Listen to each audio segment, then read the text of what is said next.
வணக்கம் நேயர்களே, ராஜ் நியூஸ் தொலைக்காட்சியின் புகார் பெட்டி நிகழ்ச்சிக்கு உங்களை அன்புடன் வரவேற்பது தமிழரசி சிவகுமார். பொதுமக்கள் தங்கள் பகுதிகளில் நடக்கும் பிரச்சனைகளை, தங்களுக்கு ஏற்படும் பிரச்சனைகளை நேரலையில் பதிவு செய்து அதற்கான தீர்வுகளையும் ஆலோசனைகளை பெறுவதற்காக ராஜ் நியூஸ் தொலைக்காட்சியால் வடிவமைக்கப்பட்டதே புகார் பெட்டி. அந்த வகையில் நம்பிக்கையை பெற்றிருக்கிறதென்றால் அதற்கு முக்கிய காரணம் இந்த நிகழ்ச்சிக்கு வருகை தரும் சிறப்பு விருந்தினர்கள். அவர்கள் சொல்லும் ஆலோசனைகள் பொதுமக்களுக்கு மிகப்பெரிய நம்பிக்கையை கொடுத்து கொண்டிருக்கிறது. அந்த வகையிலே இன்றைய நிகழ்ச்சிக்கு நம்பிக்கையை கொடுப்பதற்காக, தீர்வுகளை கொடுப்பதற்காக வருகை தந்திருக்கின்றனர் மூத்த பத்திரிகையாளரும் சமூக ஆர்வலருமான திரு டி.சி. ராஜேஷ் அவர்கள். சார் வணக்கம். வணக்கம் மேடம். அடுத்ததாக வழக்கறிஞர் திரு மணி கங்காதரன் அவர்கள். சார் வணக்கம். சார் மணி கங்காதரன் சார், நான் நிகழ்ச்சி ஆரம்பத்தில் சொன்ன மாதிரி பொதுமக்களுக்கு ஒரு மிகப்பெரிய நம்பிக்கையை கொடுத்து கொண்டிருக்கிறீர்கள் உங்களை போன்றவர்கள். அவர்களுக்கு விழிப்புணர்வு ஏற்படுகிறது என்றால் அதற்கு முக்கிய காரணம் இந்த மாதிரியான நிகழ்ச்சிகளும் இங்கு வரும் விருந்தினர்களும் தான். ஆனால் இந்த சட்டம் சரியாக தெரியாமல், யாரை அணுகுவது என்பது புரியாமல் பல மக்கள் தவித்துக் கொண்டிருக்கிறார்கள். அவர்களுக்கு உங்களுடைய ஒரு வரி செய்தியாக என்ன கொடுக்கிறீர்கள்? ஏன்னா மக்கள் தான் சட்டம் தெரியாமல் இருக்காங்க. ஆனால் சட்டம் எல்லாருக்கும் சட்டம் தெரியுன்றது தான் சட்டம். அதனால் எந்த விஷயமா இருந்தாலும் முதல்ல மக்கள் தைரியமாக அப்ரோச் பண்ணணும். அது ஒரு அதிகாரியை பார்க்குறதுக்கு ஒரு கலெக்டராக இருக்கட்டும், தாசில்தாராக இருக்கட்டும், ஒரு ஆர்டிஓவாக இருக்கட்டும், விஓவாக இருக்கட்டும், ஆர்ஐயாக இருக்கட்டும், டைரெக்டாக போய் உங்களுக்கு எந்த பிரச்சனையாக இருக்கோ, எந்த உங்கள் சமூகம் சார்ந்த பிரச்சனையாக இருக்கும், பட்டா சம்மந்தப்பட்ட பிரச்சனையாக இருக்கட்டும், பொது பிரச்சனையாக இருக்கட்டும், நகராட்சி போன்ற கமிஷனராக இருக்கட்டும், மாநகராட்சி கமிஷனராக இருக்கட்டும், நேராக சந்திங்க போயிட்டு. ஏன்னா மக்களுக்கு சர்வீஸ் பண்ணுறது தான் அவங்க இருக்காங்க. இந்த நாட்டில் அவங்க பெரிய ஆள் கிடையாது. அவங்க ஒரு பெரிய ஆளாக நினச்சி, பிரமிப்பாக நினச்சி ஒரு மக்கள் அச்சப்பட வேண்டிய அவசியம் கிடையாது யாருக்கும். நீங்கள் உங்கள் புகாரை நீங்கள் கொடுக்கலாம், அது நடவடிக்கை எடுக்கலாம், அவங்க மேலே புகார் கொடுக்கலாம். அதுதான் சட்டம். அதனால் நீங்கள் யாரை பார்த்தும் பயப்பட வேண்டிய அவசியம் கிடையாது. அதுக்காக ஒரு புரோக்கர் தான் போயிட்டு கூட அடிச்சுட்டு போகணுன்னு அவசியம் கிடையாது. நீங்கள் அந்த சார்ந்த பிரச்சனைகள் என்னன்றதை நீங்கள் உங்கள் பிரச்சனைகளை தீர்க்கக்கூடிய பிரச்சனைகள் தான் இங்கே. எதுவுமே தீர்க்கப்படாத பிரச்சனைகள் கிடையாது. அதனால் தைரியமாக நீங்கள் உங்கள் புகாரை கொடுங்க. இந்த உங்களுக்கான நடவடிக்கைகள் கண்டிப்பாக எடுப்பாங்க. நீங்கள் புகாரை கொடுக்கறதுக்கு முன்வாங்க முதல்ல.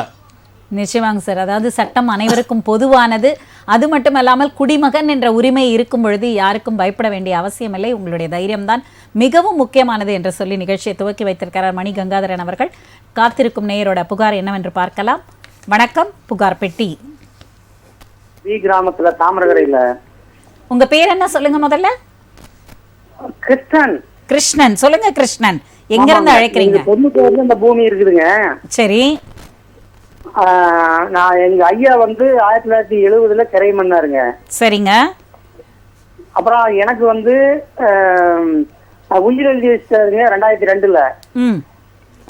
நான் இப்போ எங்க பொண்ணுக்கு எழுதி வச்சிருக்கிறேன் 2012. சரிங்க. இப்போ 96 ஒரு போலி பத்திரம் போட்டு அதை 2004 ஒருத்தன் வித்துட்டானுங்க. 2004 வித்தவன் வாங்கிட்டானுங்க அந்த காட்டுக்கு. இப்போ நான் போலி பத்திரத்துல 2096 கிரை மன்னனது, 2004 அந்த அவன் வித்த பத்திரம் ரெண்டும் செல்லத்தக்கதல்லன்னு பத்திரப்பதிவு தலைவர் சென்னையில் இருக்காருல்லங்க, அவங்களுக்கு எழுதி அவங்க மாவட்ட பதிவாளருக்கு அனுப்பி வச்சாருங்க. 62 கீழ் நடவடிக்கை மேற்கொண்டு உடனடியாக இதை எனக்கு தெரிவிக்கவும் அப்படின்னு அனுப்பிச்சாருங்க. எங்களுக்கு ஒரு காப்பி வந்தது. சரி. அப்படி பார்க்கும்போது இன்னும் அது எந்த விதமான நடவடிக்கையும் எடுக்கலீங்களா? அது என்ன பண்ணலாங்க? சரி ராஜேஷ் சார், இவங்களுக்கு என்ன தீர்வு கொடுக்குறீங்க? ஐயா கிருஷ்ணன், நீங்க பதிவுத்துறை தலைவர் சாந்தோம் நெடுஞ்சாலை சென்னை 28க்கு அனுப்பியிருக்கீங்க இல்லையா? சாந்தோம் நெடுஞ்சாலையில தான் எழுதுறேங்க. அதான் அதுக்கு அவங்க மாவட்ட பதிவாளர் நிர்வாகம் அவங்களுக்கு அனுப்பியிருப்பாங்க. மாவட்ட பதிவாளர் நிர்வாகம் அங்க இருக்கக்கூடிய சார் பதிவாளருக்கு அவங்க என்னன்றது விசாரிக்க சொல்லியிருப்பாங்க. சரிங்க. இதுக்கிடையில் இந்த போலி பத்திரங்கள், ஆவணங்கள் எல்லாமே அதையெல்லாம் தடை செய்ய சொல்லி இப்போ உயர்நீதிமன்றத்தில் வழக்கு நிலுவையில் இருக்கு. சரிங்க சார். அந்த வழக்கு நிலுவையில் இருக்கிற வரைக்கும் பதிவுத்துறை தலைவரோ இல்லை மாவட்ட பதிவாளரோ இல்லை சார் பதிவாளரோ நடவடிக்கை உட்படுத்த முடியாத நிலையில் இருக்காங்க. சரிங்க சார். அது முடிஞ்ச பிறகு உங்களுடைய பிரச்சனை கேஸ் எடுப்பாங்க. அந்த மாவட்ட பதிவாளர் நிர்வாகம் இருக்கார் இல்லையா, அவர் கீழே ஏறக்குறைய ஒரு 8 சார் பதிவாளர்கள் இருக்காங்க. சரிங்க. அதனால நீங்க நினைவூட்டல் கடிதம் மட்டும் ஒண்ணா அங்க மக்களுடன் முதல்வர்னு முகாம் நடக்கும், அந்த முகாம்ல கொடுங்க. அப்படி இல்லைன்னு சொன்னா உங்க மாவட்ட ஆட்சியர் தலைவர் திங்கட்கிழமை தோறும் பொதுமக்கள் குறை கேட்பு கூட்டம் நடத்துறாரு. அந்த கூட்டத்துல நீங்க அங்க மாவட்ட நிர்வாகத்துக்கு வந்த கடிதத்தை இணைச்சு கொடுங்க. சார் அது சம்பந்தமா கேஸ் போட்டுக்கிறேங்க, கேஸ் நடந்துட்டு இருக்கு. அப்ப கேஸ் நிலுவையில் இருக்கிறப்ப துறை வாரியான நடவடிக்கை என்பது நிறுத்தி வைக்கப்படும். ஓ அப்படிங்களா? ஆமா ஆமா ஆமா ஆமா. ஹைகோர்ட்ல போட்டு அந்த பதிவு தலைவர் கொடுத்த தபாலை வச்சு ஹைகோர்ட்ல அடிக்க முடியாதுங்களா? இல்ல முடியாது. ஒரு முறை வழக்கு நீதிமன்றத்தில் இருக்கிறப்ப அது மைனஸா பிளஸ்ஸான்னு தெரியாத வரைக்கும் துறை எப்படி முடிவெடுக்க முடியும்? ஓ சரிங்க சார். அதனால நீங்க கொஞ்சம் பொறுத்திருந்து செயல்பட வேண்டும். சரிங்க சார். நன்றி நன்றி நன்றி. நன்றி நன்றி. அடுத்த நேயரோட குறை என்னன்னு பார்க்கலாம். வணக்கம், புகார் பெட்டி. வணக்கம். ஓகே சார், இப்போது இந்த பிரச்சனையிலே பார்த்தீங்கன்னா முதல்ல அவங்க எப்படி தீர்க்கலாம் அப்படின்றத பற்றி ஒரு யோசிக்கிறாங்க, அடுத்து சில நடவடிக்கைகள் எடுக்கிறாங்க. அங்கே சரியாக முடிவெடுக்க முடியாதப்ப, அவங்களுக்கு அந்த தீர்வு கிடைக்காதப்ப அவங்க நீதிமன்றத்தை அணுகுகிறார்கள். இப்போ நீதிமன்றம் போயிட்டாங்க. ஆனால் அங்கே போயிட்டு இப்போ ராஜேஷ் சாரே என்ன சொல்லிட்டாருன்னா, கோர்ட்டுக்கு போயிடுச்சு, இனி நீங்கள் பொறுத்து தான் ஆகணும் அப்படின்னும் போது எந்த நம்பிக்கையில் இன்னும் எத்தனை நாட்கள் அவர்கள் பொறுத்திருப்பது? இல்லை, இப்போது ஒரு ரெப்ரஸன்டேட்டிவ் கொடுக்குறோன்னா கலெக்டருக்கு ஒரு ரெப்ரஸன்டேட்டிவ், அந்த யாருக்கு இல்லை அது இயங்குதோ அதுக்கு ஒரு ரெப்ரஸன்டேட்டிவ் கொடுப்போம். அந்த ரெப்ரஸன்டேட்டிவ் அடிப்படையில் தான் கோர்ட்டுக்கு போகிறாங்க. அந்த கோர்ட்டுக்கு போக சொல்ல ஒரு மேண்டமஸ், அரசு அதிகாரிகளை நடக்க சொல்வது ஒரு மேண்டமஸ் சொல்லுவாங்க. ரிட்டில் வரும் அது. அந்த மேண்டமஸ் வாங்கிட்ட பிறகு அதன் பிறகு அந்த ஒரு 6 மாதம் ஒரு டைம் கொடுப்பாங்க, இல்லை ஒரு 3 மாதம் டைம் கொடுப்பாங்க. அதுக்குள்ளே அதை முடிக்கணும்னு சொல்லி ஒரு ஆர்டர் போடுவாங்க. ஆனால் அந்த ஆர்டர் யாரும் உபயோக பண்ணுறது கிடையாது. இன்றைக்கி நிர்வாகங்களில் இருக்கிற எல்லாருமே அதை நீதிமன்ற அவமதிப்பு கண்டம்ட்டு போகிற வரைக்கும் அமைதியாக இருக்காங்க. அந்த நீதிமன்றம் அவமதிப்பு அவங்க வழக்கு தொடர சொல்ல தான் அதை முடிவு கொண்டு வராங்க. பட் அதனால் இவங்க கோர்ட்டுக்கு போயிட்டோன்றதுனால இவங்க கோர்ட்டுக்கு தானே போயிட்டா பார்த்துக்கலாம் அப்படின்ற ஒரு எக்ஸைட்டாக இருக்காங்க. அப்போ கோர்ட்டுக்கு போகிறதே கூட இவங்களுக்கு பாதிக்கப்பட்டவர்களுக்கு ஒரு மைனஸாக முடியறதுக்கு வாய்ப்பு இருக்கா? இல்லை, மைனஸாக கொஞ்சம் அவங்க கோர்ட்டுக்கு எப்படின்னா அதுக்கப்புறம் கண்டம்ட்டு வருதுல, அப்போ பயப்படுவாங்க. அப்போ நிறைய நீதிமன்றம் அந்த கலெக்டரை வர சொல்லுங்க, அந்த தாசில்தாரை நிற்க சொல்லுங்க, ஒரு நாள் ஃபுல்லாக நின்று போனவங்களாம் இருக்காங்க. அது நீதிமன்ற அவமதிப்பு வழக்கு தொடர வரைக்கும் காத்துன்னு இருக்காங்க. பட் அதுக்கு முன்னாடியே அதை பார்த்து ரெக்டிஃபை பண்ணி அவங்க பிரச்சனை முடிக்கணுன்ற எண்ணம் அவங்களுக்கு இல்லை. அதுதான் வருத்தமாக இருக்குது. சரிங்க சார். ராஜேஷ் சார், இந்த போலி பத்திரம் அப்படின்றது நம்ம அடிக்கடி இந்த நிகழ்ச்சியிலே கேள்விப்படுகின்ற ஒரு வார்த்தையாக இருக்கிறது. அதிலிருந்து தப்பிப்பது எப்படி, கண்டறிவது எப்படி? முக்கியமாக மக்களுக்கு ஒரு விழிப்புணர்வு என்பது தேவை. அடிப்படை விழிப்புணர்வு இல்லாததுனால்தான் நம்ம நேற்று கூட பார்க்குறப்ப கன்சியூமர் நுகர்வோரே விழித்திரு அப்படின்னு தான் சொல்கிறோம். அந்த அவேர்னஸ் இல்லை. அதே போல் அதை சார்ந்த துறைகள் அரசு எனக்கு வழிகாட்டுதல் என்பது அரசாங்கம் தான். எனக்கு தேவையான கல்வி, எனக்கான வேலை வாய்ப்பு எல்லாவற்றையும் கொடுப்பது அரசாங்கம் தான். நான் தேர்ந்தெடுக்கிற அரசு திருவாளர் பொதுஜனமாகிய எங்களுக்கு அனைத்தையும் அதுதான் கொடுக்கணும். அப்போது இந்த போலி பத்திரம் எப்படி உருவாகுது அப்படின்னு பார்க்குறப்போ சட்டம் அதை கையில் இருந்து தான். இப்போ வழக்கறிஞர் சொன்னார் இல்லைங்களா, சட்டம் அனைவருக்கும் சமமானது அப்படின்னு. சட்டம் அனைவருக்கும் தெரிந்திருக்க வேண்டும் என்று சொல்கிறார். நான் படிப்பறிவு இல்லாத பாமர மகன், எனக்கு எப்படி சட்டத்தை பற்றி எனக்கு தெரியும்? அந்த அறிவை யார் எனக்கு புகட்டுவது? அதை பற்றி தெளிவு யார் ஏற்படுத்துவது? இது அரசாங்கத்தினுடைய கடமை தானே. அரசு எல்லா நிலைகளிலும் துறை சார்ந்தது டிரான்ஸ்பரன்சி, வெளிப்படைத்தன்மை என்பது கிடையாது. இப்போ அந்த படிநிலைகள் ஒரு சாமானியனுக்கு தெரிஞ்சால் இந்த புகார் பெட்டி நிகழ்ச்சியே தேவையில்லை. அந்த சாமானியனுக்கு தெரியாத ஒரு நிலையில தான் இன்றைக்கி ராஜ் தொலைக்காட்சி புகார் பெட்டி என்ற ஒரு நிகழ்ச்சியை நடத்தி கொண்டிருக்கிறார்கள். அப்படி இருக்கிறப்போ அந்த அரசாங்கம் ஏன் இதை வெளிப்படையாக சொல்லவில்லை? போலி பத்திரம் என்றால் என்ன, எப்படிலாம் உருவாகுது, அதை தடுக்க வேண்டும் என்றால் என்னென்ன செய்ய வேண்டும், அதை யாரை அணுக வேண்டும், யாருக்கு புகார் பண்ண வேண்டும்? அப்போ இந்த போலி பத்திரம் ஃபோர்ஜரி டாக்குமெண்ட் ரெஜிஸ்டர் பண்ண பதிவுத்துறை எப்படிலாம் செயல்படுத்த வேண்டும், அதே போல் காவல்துறை எப்படிலாம் செயல்படுத்த வேண்டும். லேண்ட் கிராஃபினா காவல்துறையில் அதுக்குன்னு தனி விங்கு இருக்குது. அது என்னன்றதை வெளிப்படையாக கீழ்மட்டத்தில் இருக்கிற விளிம்பு நிலையில் இருக்கக்கூடிய டாப் லெவல் பீப்புள்ஸ் வரைக்கும் அது தெரியணும். நிச்சயமாக அது தெரியாத ஒரு நிலையில் தான் இந்த பிரச்சனைலாம் வருது. நான் ஒவ்வொரு முறை அரசாங்கத்தை குறை சொல்கிறேன்னு அரசாங்கம் சொல்லுகிறது. ஆனால் எனக்கு தேவையான விழிப்புணர்வையும் பொது தகவல்களையும் அரசாங்கம் திறந்த வெளியில் தருவதில்லை. இது கோரிக்கையாக தான் நீங்கள் கொடுத்துருக்கீங்க. அடுத்த நேயரோட பிரச்சனை என்னன்னு பார்க்கலாம். வணக்கம், புகார் பெட்டி. வணக்கம் மேம். சொல்லுங்க, உங்க பேர் என்ன, எங்க இருந்து அழைக்கிறீங்க? என் பேர் இளங்கோன்னு சொல்லிட்டு வேலூர் மாவட்டம். சொல்லுங்க இளங்கோவன் சார். எங்க தாத்தாவுடைய ப்ராப்பர்ட்டி இருக்கு, அசெட்ஸ் இருக்கு, நிலம் இருக்கு. சரி. எங்க தாத்தாக்கு பிறந்தவங்க 7 பேரு. ஓகே. 9 பேர், 2 பொண்ணுங்க சேர்த்து 9 பேரு. ஓகே. இப்போ வாரிசு சர்டிபிகேட் வாங்கலாம்னு போனாக்கா ஒரு 3 பேர் வந்துட்டு அந்த நிலத்துல பயிர் செஞ்சுட்டு இருக்காங்க.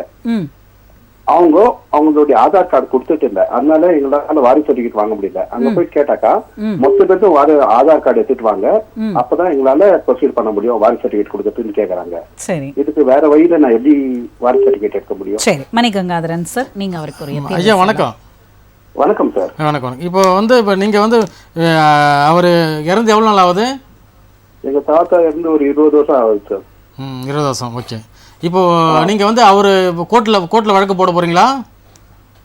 கோர்ட்ல இல்ல, வாரிசு சர்டிபிகேட் வாங்கிட்டு அதுக்கு மேல தானே சார் எது வந்தாலும் ப்ரொசீட் பண்ண முடியும். அதுதான், நீங்க இப்போ வாரிசு சர்டிபிகேட்டே வாங்க அப்ளை பண்ணிட்டீங்களா நீங்க ஆர்டிஓ கிட்ட? அதுக்கு மொத்த பேரும் அவங்க என்ன சொல்றாங்கன்னா, நீங்க உங்க தாத்தா பிறந்த 8 பேர் 9 பேர் தான் ஆதார் கார்டு எடுத்துட்டு வாங்க, மொத்த பேரும் எடுத்துட்டு வந்தாதான் நான் வாரிசு சர்டிபிகேட் தர முடியும் அப்படின்னு சொல்றாங்க. இல்ல ஒண்ணு இல்ல, நீங்க வந்து வராதவங்கள எதிர்பார்ட்டியே சேருங்க. ஓகே. இப்போ நீங்க இப்போ யார் யார் வராங்களோ அவங்களாம் ஒரு உங்க பக்கம் போட்டுங்க. வராதவங்களை எதிர்பார்ட்டியை சேர்த்து நீங்க அப்ளை பண்ணுங்க. Okay done sir. ஆமா, அவ்வளவுதான். அதுக்கப்புறம் வந்து அவங்களே வருவாங்க.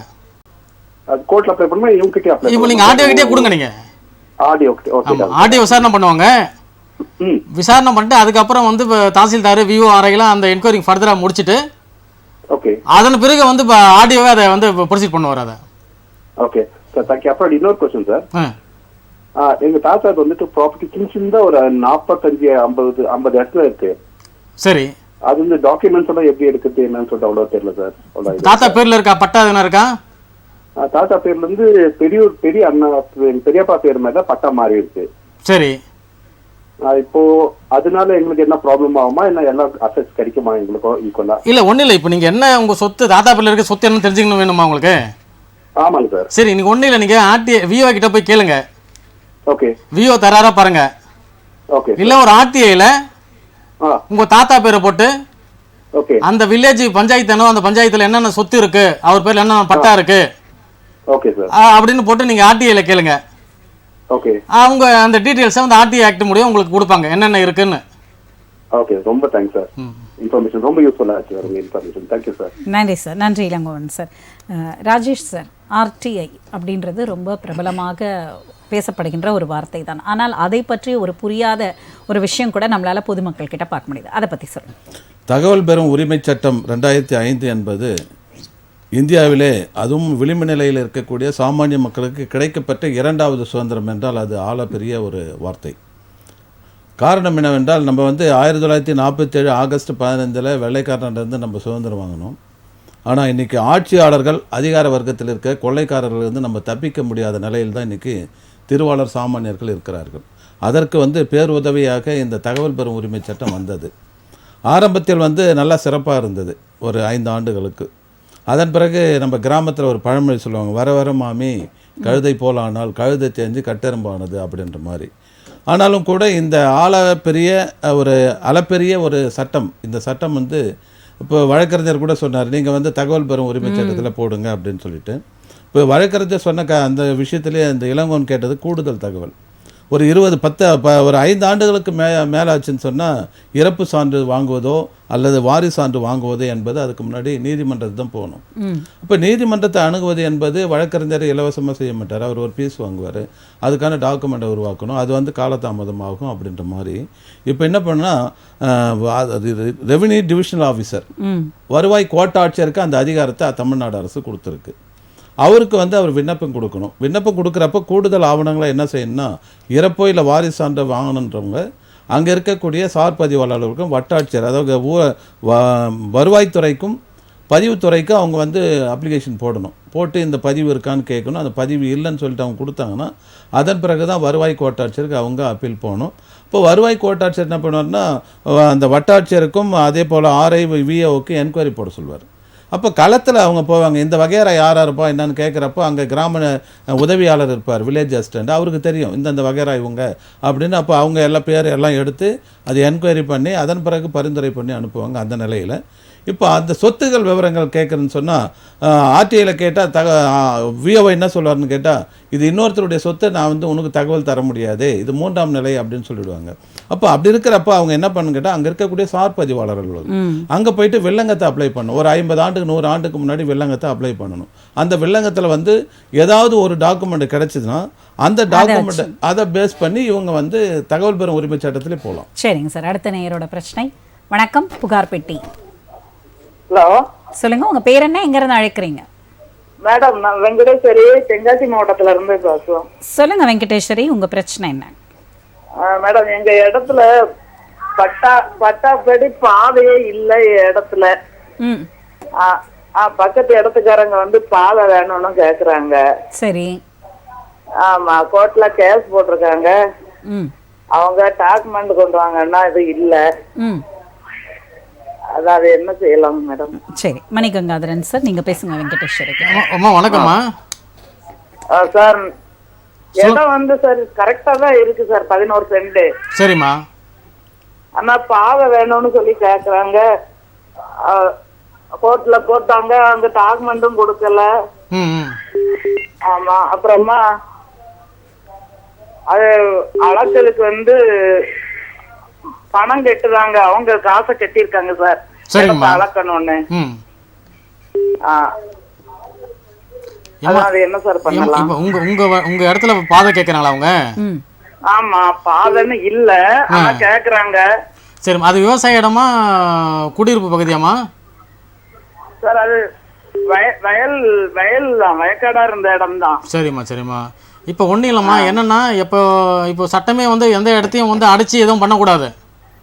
சரிங்க சார். இப்போ ஒரு விவசாய இடத்துல வந்து ஒரு இடம் இருக்குன்னா அந்த இடத்துக்கு வழி இல்லாமல் நம்ம வந்து ஒரு பிளாட் போடுறதோ ஒரு வீடு கட்டுறதோ அந்த வழியை விட்டு தான் கட்டணும், அதுதான் சட்டம். சரிங்க சார். ஓகேங்களா? அந்த அடிப்படையில் வந்து அவங்கவுங்க பங்காளி முறையாக வருதா, உறவு முறையாக வருதா? இல்ல, அவங்க உங்களுக்கு உறவா கேட்குறவங்கன்னு கேட்குறாங்க. அம்மா கேட்குதுங்களா? இல்ல சார், உறவெல்லாம் கிடையாது சார். நாங்க அந்த இடத்துக்காரங்க கிட்ட தான் அந்த இடத்த வாங்கியிருந்தோம். சரி சரி சரி சரி சரி சரிங்கம்மா. இப்போ கோர்ட்டில் என்ன கேஸ் போட்டிருக்காங்கம்மா அவங்க?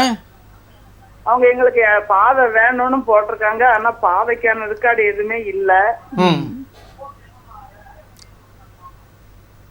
என்ன பண்ணலாம் சார்? அது இல்லம்மா, இப்போ பாதைனா இப்போ ஆல்ரெடி உங்க இடத்துல பாதை இருக்குன்னு கேட்டிருக்காங்களா, இல்ல உங்க இடத்துல பாதை கொடுங்கன்னு கேக்குறாங்களா? இருந்து வேணும், எங்க இடத்துல இருந்து வேணும் கேட்காங்க. சரிங்கம்மா சரிங்கம்மா சரிங்க. ஓகே, நீங்க இப்போ கோர்ட் என்னம்மா எதனா கவுண்டர் எதனா போட்டீங்களா நீங்க? நாங்க வந்து எங்க இடம் தான் இருக்கு சார், பாதை இல்ல அப்படின்னு கொடுத்துருக்கோம். சரிங்கம்மா சரிங்கம்மா. கோர்ட் எதனா சொல்லியிருக்கா நீங்க கொடுக்கறதுக்கு எதுவும் வாய்ப்பு இருக்குமோ? இல்ல, உங்க இடத்துல இருந்து கொடுக்க சொல்லுவாங்கம்மா. எங்க இடத்துல இருந்து கொடுக்கறதுக்கு எதுவும் கோர்ட்ல இருந்து சொல்லிடுவாங்களோ? கண்டிப்பா சொல்லுவாங்க, கண்டிப்பா சொல்லுவாங்க. அப்படிங்களா? ஆமா, உங்க வழியை வந்து அந்த கோர்ட்ல வந்து என்ன பண்ணுவாங்க, இப்போ உங்களுக்கு எத்தனை 20 அடி பாகம் கொடுங்கன்னு வச்சுங்க. 11 சென்ட் தான் சார் இருக்கு, எங்க இடம் மட்டும்தான் இருக்கு அதுல. ஆனா பட் இப்போ நீதிமன்றம் வந்து பாதை கொடுக்க சொல்லி கண்டிப்பா ஒரு அட்வொகேட் கமிஷனை போடுவாங்க. அப்படிங்களா? ஆமா, ஒரு அட்வொகேட் கமிஷனை போட்டு எந்த அடிப்படையில் வழி வருதுன்னு பார்த்துட்டு உங்களுக்கு எந்த 2 பேரும் பொதுப்படியா ஒரு அந்த வழியை பிரிச்சு உங்களுக்கு எதனா உங்க இடம் போடுறதுல அந்த இடத்துக்கு ஏற்ற மாதிரி ஒரு இடம் கொடுப்பாங்க அவங்க இடத்துல. அப்படிங்களா? இப்போ 1 சென்ட் போதுன்னா 1.5 சென்ட்டோ 2 சென்ட்டோ போதுன்னா ஒரு 1/2 சென்ட்டோ மேல கொடுக்க சொல்லி ஒரு ஆர்டர் போடுவாங்க, ஆர்டர் போட்டு கொடுப்பாங்க. அப்படிங்களா சார்? ஆமா, இடம் பேரும் இங்க என்ன உங்களுக்கு பாதைக்குன்னு கேட்டாங்கன்னா கொடுப்பாங்க? கண்டிப்பா கொடுப்பாங்க. சரிங்க சார். ஓகே, ஓகேம்மா, நன்றி நன்றி, அழைத்ததற்கு மிக்க நன்றி.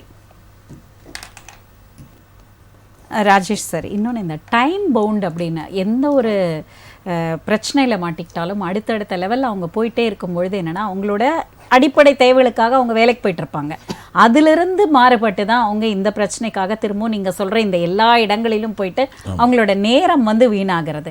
இதுக்கு பயந்துட்டே நிறைய பேர் என்ன சொல்கிறாங்க, சட்டம் எவ்வளவுதான் தெரிந்திருந்தாலும், எங்கே யாரை பார்க்கணுன்றது புரிந்திருந்தாலும், இல்லை அந்த இடத்துல போய் என்னோட நேரத்தை வீணாக்க முடியாது அப்படின்னு சொல்லுவாங்க. அவங்களுக்கு உங்களோட அட்வைஸ் என்ன?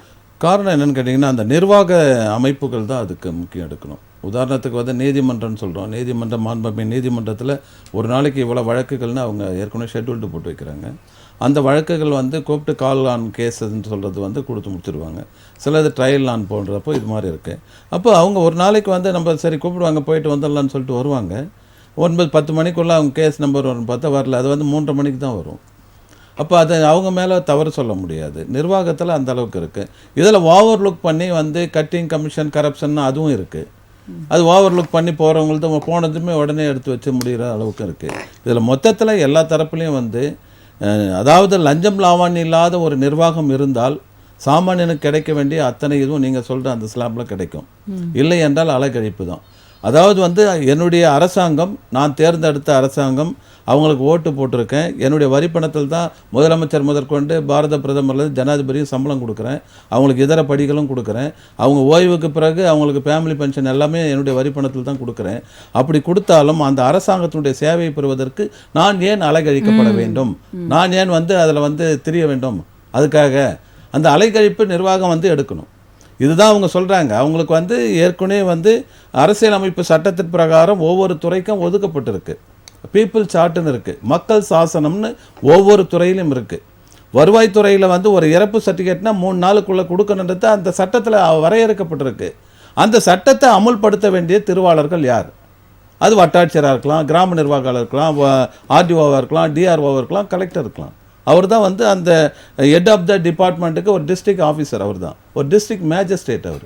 அப்போ அவருக்கு எங்கக்கூடிய அது வந்து ஏன் அந்த பீப்புள் சார்ட்டு பிரகாரம் நடைபெறலை அப்படின்னு அவர் தான் சாட்டை எடுக்கணும். அவர் சாட்டை எடுக்க மறுக்கிறப்போ மேலே இருக்கக்கூடிய அரசாங்கத்துக்கு இது கெட்ட பேர். அப்போது இந்த ஆட்சியாளர்கள் வந்து இந்த மக்களுக்கான மக்கள் சாசன சட்டத்தின்படி இந்த திட்டங்களையும் சட்டங்களையும் பின்பற்றினால் திருவாளர் பொதுஜனங்கள் அலைக்கழிப்பதிலிருந்து மீட்கப்படுவார்கள். அது செயல்படுத்தும் அரசு, அதை செயல்படுத்த வேண்டிய ஆட்சியாளர்கள். உதாரணத்துக்கு சட்டமன்றத்தில் வந்து மாண்புமிகு முதலமைச்சர் 110 கீழ விதியில் பல திட்டங்களை அறிவிக்கிறார். அப்போ அசம்பிளியில் அறிவிக்கிறது அத்தனையும் வந்து கெசட் நோட்டிஃபிகேஷன் ஆகி வருது. அப்போ நாம் கேட்குறோம், தகவல் பெறும் உரிமை சட்டத்தில் மாண்புமிகு முதலமைச்சர் சட்டமன்ற பேரவையில் 110 விதியின் கீழே அறிவித்த திட்டங்கள் பட்டியல் கொடுங்க அப்படின்னு கொடுக்குறப்போ ஒரு லிஸ்ட்டு சட்டமன்ற பேரவையிலேருந்து வருது. அந்த திட்டத்தினுடைய செயல்படுத்துறது வந்து எவ்வளோ அமௌண்ட் ஒதுக்குனீங்க, எந்த துறைன்னு கேட்டால் அதுக்கு வந்து பதிலே இல்லை. அப்போ நாங்கள் வந்து முதல் மேல்முறையீடு, 2வது மேல்முறையீடு, மாண்புமிகு தகவல் ஆணையத்துக்கு வரையும் போய் கேஸ் வந்து 3 வருஷம் 4 வருஷம் இருக்குது. அதுக்குள்ளே இவங்க ஆட்சி முடிச்சுட்டு வீட்டுக்கு போயிடுவாங்க. அப்போ இந்த நிர்வாக பிரச்சனைகள் வந்து யார் பதில் சொல்ல வேண்டியது? அப்போ நான் உள்ளார்ந்தபடி நான் ஒரு சீனியர் சிட்டிசனாக அலங்கரிக்கப்படுகிறேன். அப்போ இந்த அரசாங்கம் மேலேயும் ஆட்சியாளர் மேலேயும் ஒரு கருத்துக்கள் வந்து நமக்கு வரதானே செய்யும். அதனால இந்த ஆட்சியாளர்கள் மேலே இருக்கிறவங்க நிர்வாக சீர்திருத்த துறைன்னு ஒன்று இருக்குது. கீழே இருக்கக்கூடிய சாதாரண வில்லேஜ் அசிஸ்டன்ட் தலையாரின்னு சொல்லுவாங்க, அவர்லேருந்து கலெக்டர், ஐஏஎஸ், ஆல் ஐஏஎஸ் ஐபிஎஸ்ஸை வந்து கவனிக்கக்கூடிய ஒரு தனி துறையே இருக்குது, நிர்வாக சீர்திருத்த துறை. அப்போ இந்த பணியாளர் நிர்வாக சீர்திருத்தத்துறை என்ன செஞ்சு கொண்டு இருக்கு? அவங்களுக்கு ஒரு இது ஐடி கார்டு போடலைன்னா கூட அவங்க மேலே நடவடிக்கை எடுக்கிறதுக்கு இந்த துறைக்கு இருக்குது. ஈவன் தோ கலெக்டர் கூட ஐடி கார்டு போட்டுட்டு வரணுன்னு தான் ரூல் இருக்குது. ஆனால் கலெக்டர் ஐடி கார்டு போட்டு வர்றது இல்லையே. நான் ஒரு கலெக்டர் அது மாதிரி தான் கேட்டேன், சார் உங்கள் ஐடி கார்டு சூப்பராக இருக்குது சார்ன்னு சொன்னேன். அவர் ஐடி கார்டு இல்லைன்றதுக்கு நான் நக்கல் அடித்து பேசுகிறப்போ அவர் கீழே குனிஞ்சு பார்க்குறாரு. சட்டையில் இருந்தால் தானே தெரியும். ஏன் இந்த கேள்வி கேட்டிங்கன்னா, நான் ஃப்ரெண்ட்லியாக கேட்டேன் சார், தப்பாக எடுத்துக்காதீங்க. நான் மேலே ஏறி வரப்போ உங்கள் ஸ்டாஃபுங்க ஒரு 200 பேரை பார்த்தேன், ஒருத்தர் கூட ஐடி கார்டு போடல சார். யார் என்ன பதவியில் இருக்காங்க, எந்த துறையில் இருக்காங்கன்னு தெரியல, அதனால தான் சார் கேட்டேன்னு சொல்லிட்டு வந்துட்டேன் நான். ஒரு 2 மாதம் பொறுத்த பிறகு அவர் சர்க்கிள் அனுப்புறாரு, எல்லாருமே ஐடி கார்டு போடுங்கன்னு சொல்லிட்டு. அப்போ அதுக்கு யாரோ ஒரு சமூக ஆர்வலர் வந்து மாவட்ட ஆட்சியராண்ட கேள்வி கேட்கக்கூடிய நிலையில் இருக்கு. இது எத்தனை பேரால சாத்தியப்படும்? நிச்சயமாக அரசாங்கத்தை ஏன், எதற்கு, எப்படி என்று கேள்வி கேட்டு அவர்களுடைய நிர்வாகத்தை வேலை வாங்குறதுக்கு எத்தனை சாமானியனுக்கு பயிற்சி இருக்கிறது? சரி, அதற்கு பதில் வந்து மணிகங்காதரன் சார் கிட்ட கேட்கலாம். சார், இந்த மாதிரி ஏன், எதற்கு, எப்படி என்ற கேள்வியெல்லாம் கேட்கறதுக்கு ஒரு தனி தைரியம் வேணும். ஏனென்றால் இப்போ நம்ம கிட்ட கூட ஒரு கடிதம் வந்திருக்கு. அந்த கடிதத்தை பற்றி நான் அடுத்த இடைவேளைக்கு பிறகு பேசுகிறேன். அதில் சொல்கிற விஷயங்களும் அப்படி தான். நம்ம போய் ஒரு கேள்வி கேட்டுட்டோம்னா ஏதோ என்னைக்காவது இந்த வேலை முடியுன்ற நம்பிக்கையாவது இருக்குது. இந்த கேள்விக்கு பிறகு நிச்சயமாக அந்த நம்பிக்கை எனக்கு போயிடும் அப்படின்ற பயம் இருப்பதை தான் அந்த திருவாளர் பொதுஜனம் என்று சொல்லப்படுகிறவர்கள் அவர்களுடைய கூட்டை விட்டு வெளியே வந்து கேள்வி கேட்பதற்கும் விளக்கங்களை பெறுவதற்கும் தயக்கத்துடனே இருக்கிறார்கள். எஸ், இன்றைக்கி வந்து ஒரு ஒரு ஒரு பிரச்சனையை வந்து போய் கேட்டுட்டா அதன் பிறகு அவங்க கொடுத்த அப்ளிகேஷன் மட்டும் இல்லாமல் அவனை சார்ந்து இப்போ சப்போஸ் ஒரு கமிஷன் ஆஃபீஸில் போயிட்டு இந்த மாதிரி ஒரு குறைகளை அவன் சொல்லிட்டானா அதுக்கப்புறம் அவனை பற்றி ஆய்வு பண்ண ஆரம்பிக்கிறாங்க. அவன் என்ன பண்ணல, அவனுக்கு வரி கட்டியிருக்கானா கட்டலையா, பட் வேறு எதனா பிரச்சனை இருக்கா, அவனுக்கு நோட்டீஸ் அனுப்புகிறாங்க. அவன் ஒரு 2 ரூம் போட்டு வீடு கட்டியிருப்பான், பர்மிஷன் வாங்காத கட்டியிருப்பான், நீ பர்மிஷன் வாங்க நகராட்சிக்கு பர்மிஷன் வாங்க வீடு கட்டியிருக்கேன். அவனை தனிப்பட்ட முறையில் தாக்குதல்கள் வந்து அதிகமாக இருக்குது. இப்போ அதனால தான் இன்றைக்கி பிரச்சனையே இன்றைக்கி வந்து கேள்வி கேட்கறதுக்கு மக்கள் முன்வராமல் இருக்கிறதுக்கு என்ன, கேள்வி கேட்டவங்களுக்கு பாதுகாப்பு அளிப்பதற்கு இந்த தமிழக அரசு தயாராக இருக்கணும். இன்னைக்கு கேள்வியை கேட்கக்கூடாதுன்றதுக்காக தான் இன்னைக்கு கேள்வி கேட்டால் எதனா நடந்துடும், வெட்டிடுவாங்க, குத்திடுவாங்க, எதனா பண்ணிடுவாங்கன்ற ஒரு பயத்தை ஏற்படுத்தியிருக்காங்க. அதனால தான் கேள்வி கேட்கறதுக்கு யாருமே முன் வர மாட்டாங்க. இன்னைக்கு பார்க்கலாம், விழுப்புரத்தில் ஒரு மக்கள் வந்து கோவத்தில் ஒரு சேரி வாரி எரிக்கிறாங்க, படுது ஒரு மந்திரி மேலே. அது 1 மாதம் 1.5 மாதம் ஆயிடுச்சு. இன்னைக்கு வீடை புகுந்து அவனை கைது பண்ணுறாங்க அந்த கிராமத்தையே. இது எவ்வளோ பெரிய ஒரு அயோக்கியத்தனம். அவன் வெறுப்பில் ஒரு கிராமம், துணி மணி எல்லாமே போயிடுச்சு. ஒன்றுமே அவங்க வீட்டில் இருந்த புத்தகங்கள் எதுவுமே இல்லை. அந்த கோபத்தில் ஒரு அம்மா ஒரு அவங்க பிள்ளைகள் எல்லாம் கேட்க தான் செய்வாங்க. அரசாங்கத்துக்காக யாரை கேட்கறது? ஆனால் அவங்கள நீ வீடு புகுந்து எல்லாரையும் கைது பண்ணுறாங்க, மறியல் பண்ணுறாங்க. உடனே ஒரு பெரிய இப்போ என்னன்னா இப்போ குண்டாஸ் போடுறதுக்காக ட்ரை பண்ணுறாங்க. பட் இதெல்லாம் எப்படி மக்கள் அதுக்கப்புறம் கேள்வி கேட்பாங்க? ஒரு அம்மா ஒரு போஸ்டரை பார்த்து கல் வாரி அடிக்கிறாங்க, அந்த அம்மா எந்த கோவம் அடிக்கிறாங்க, உடனே பார்த்தா அந்த அம்மாவுக்கு தண்ணி பட போகுது. வேங்க வயல் பிரச்சனையில் இன்னும் யாருன்னு குற்றவாளியை கண்டுபிடிக்க முடியல. ஆம்ஸ்டாங் கொலை வழக்கில் யாருன்னு சம்பவ சந்தியிலும் எங்கே இருக்காரு, மொட்டை கிருஷ்ணன் எங்கே இருக்காங்கன்னு தெரியல, இன்னும் தேடின்னு இருக்காங்க. அப்போ அப்படின்னு சமயத்தில் இந்த மாதிரியான கேள்விகளை மக்கள் எப்படி கேட்பாங்க? நிச்சயமா சார், நீங்க சொல்லுங்க சார். ராஜேஷ் சார், இந்த மாதிரி விடை தெரியா கேள்விகளுக்கு பதிலளிப்பதற்கு தான் உங்களை போன்ற சமூக ஆர்வலர்கள் இருக்காங்க. ஸோ இப்போ இந்த நேரத்தில் நான் இந்த கடிதத்தை படிக்கணும்னு நினைக்கிறேன். திருவண்ணாமலை வட்டம் சேனையர் மடத்திலிருந்து சேனை தலைவர் சமுதாய பொது புராதன முன்னேற்ற நலச்சங்கம், செங்கம் வட்டம், கருமாங்குளம் கிராமம், அதுலேருந்து சுப்பிரமணியன் அப்படின்றவர் எழுதியிருக்கார். இந்த சேனை தலைவர் சமுதாய பொது புராதன முன்னேற்ற நலச்சங்கம், இந்த சங்கத்தோட பொருளாளராக சுப்பிரமணியன் அப்படின்றவங்க இருந்திருக்காங்க. இன்று அவங்களுக்கு 80 வயதுக்கு மேலே ஆச்சு.